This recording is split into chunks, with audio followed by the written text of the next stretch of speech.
ভারত বাংলাদেশ সীমান্তে ফের প্রশ্নের মুখে পড়ল বাংলাদেশের সীমান্তরক্ষী বাহিনী বিজিবির ভূমিকা। কৈলাসহর পুর পরিষদের ৯ নম্বর ওয়ার্ডে মনু ল্যান্ড কাস্টম সংলগ্ন মনু নদীর পাড়ে শ্মশান ঘাট এলাকার পুরনো রাস্তা সংস্কারের কাজে বিজিবির বাধায় থমকে গেল উন্নয়ন কার্যক্রম। সীমান্ত আইন দেখিয়ে এই হস্তক্ষেপ শুধু প্রশাসনিক শিষ্টাচার লঙ্ঘন নয়, বরং মানবিক প্রয়োজনের প্রতিও চরম উদাসীনতার পরিচয় বলে মনে করছে স্থানীয়রা। স্থানীয় প্রশাসনের অনুমতি নিয়ে দীর্ঘদিন বন্ধ থাকা ইট সোলিং এর কাজ শুরু হতেই আপত্তি তুলে বাংলাদেশের বিজিবি।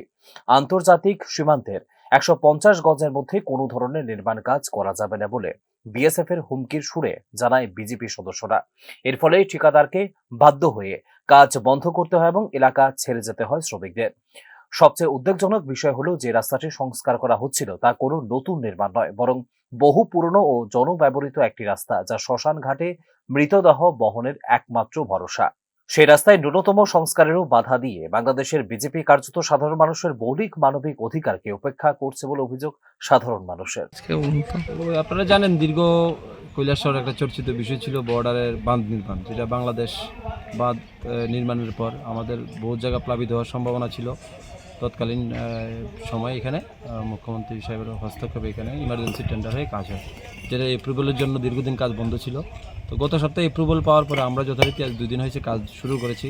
এটা শ্মশান ঘাট, জিরো লাইনের কাছাকাছি জায়গা। এখানে আগেও রাস্তা ছিল, যেখানে ডেড বডি আসে, আপনি এখনও দেখতে পাচ্ছেন ডেড বডি এখানে জ্বালাচ্ছে। তো এই পরিস্থিতিতে আমরা এটা ব্রিক সিলিং করছি, যাতে ডেড বডিগুলি নিয়ে মানুষ ফ্লুয়েন্টলি আসতে পারে। আজকে সকালে হঠাৎ করে এখানে মানে ইটের গাড়ি আসতেই বাংলাদেশ থেকে বাধা আসে। ওরা ঝান্ডা নিয়ে বাংলাদেশের বর্ডার গার্ড বাংলাদেশ চলে আসে এবং আমাদের সঙ্গে সঙ্গে আমাদের বিএসএফ ফোর্স আসে। কিন্তু এখন আপাতত কাজ বন্ধ আছে। ওরা বলছে ফ্ল্যাগ মিটিং হয়ে কোম্পানি কমান্ডার লেভেলে আমাদের জানালে হবে, নাহলে বন্ধ রাখতে হবে।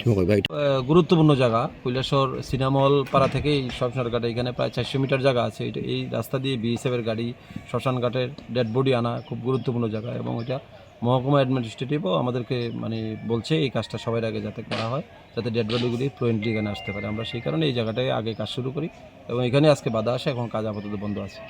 যেখানে দুই দেশের মধ্যে সৌহার্দ্য ও সহযোগিতার কথা বলা হয়, সেখানে কিভাবে এমন মানবিক গুরুত্বসম্পন্ন উন্নয়ন কাজে বাধা দেওয়া হয় একতরফাভাবে, তা নিয়ে প্রশ্ন স্থানীয় বাসিন্দাদের।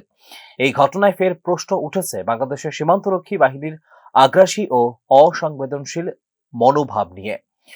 সীমান্ত নিরাপত্তা নামে মানবিক উন্নয়ন ও জনস্বার্থকে বারবার উপেক্ষা করা হলে তা শুধু দুই দেশের সম্পর্কের ক্ষেত্রেও নেতিবাচক প্রভাব ফেলতে পারে বলে মনে করছে রাজনৈতিক ও কূটনৈতিক পর্যবেক্ষকরা। ব্যুরো রিপোর্ট, নিউজ নাও।